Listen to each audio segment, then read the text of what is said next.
Welcome to Calculus. My name is Jonathan Bartlett, and I'm the author of Calculus from the Ground Up. That's the book we'll be using in this course. I'm excited about this course because I love calculus. It was one of my favorite subjects growing up, and it still is.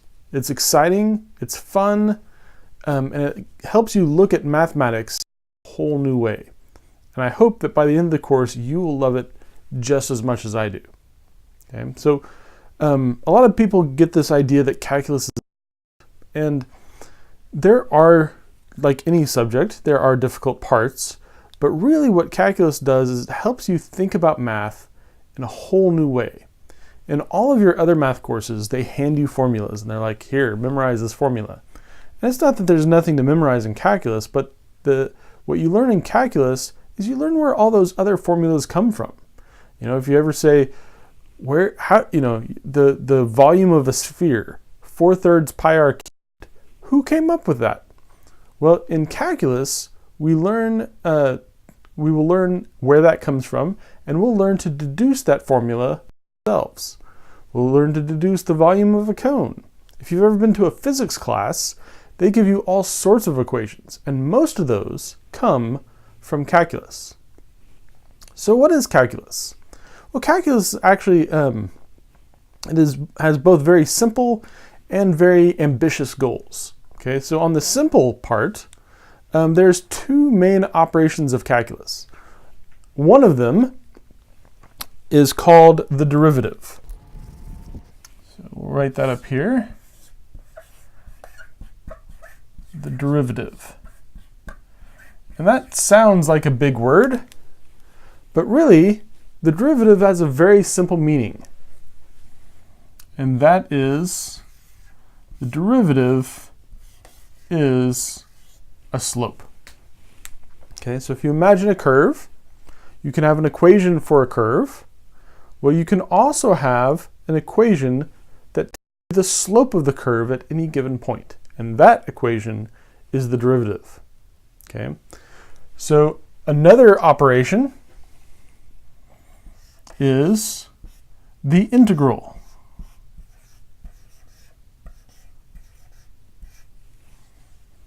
And the integral is a little bit more complicated to describe, but a simple way of looking at it is that the integral tells you about areas. That's not exactly true, but it's very close. Especially when we first learn it, that's what we'll be using it for. So you have these two operations that take an equation that you already have, and one of them will tell you the slope, and the other one will tell you the area. So for example, if we have a curve, and let's say that it looks like that, all right? If we have an equation for this curve, the derivative will tell us at this particular x point, what is the slope? And remember the slope, imagine you're just on a hill. The slope is how much up and down the curve is going. Okay, so the derivative will tell you the slope at this point, and the integral will say, if we draw a line here, what is the area of the shaded region? And those may sound like very simplistic things to find out, but it turns out that they're very useful in a variety of situations. So let me give you an example. The nice thing about calculus is that a lot of the intuitions actually come to us from kindergarten. Okay, so for example, let's imagine a hill.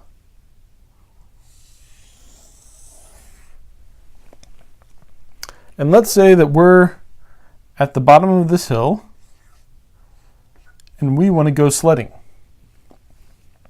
So we want to go this way on our hill. And so here is our sled. And so if you think about it, as you push, when you're going here, the slope is going up. Okay, and so we're having to push the sled uphill.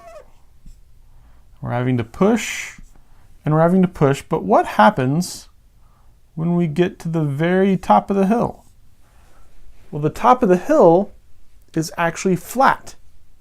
Okay, so this is so when you get to the very tip top, your sled stays still because the slope is flat.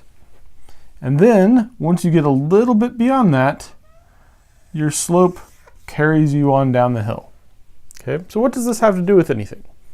Well, imagine instead of a hill that we're sledding on, imagine instead that this was a graph.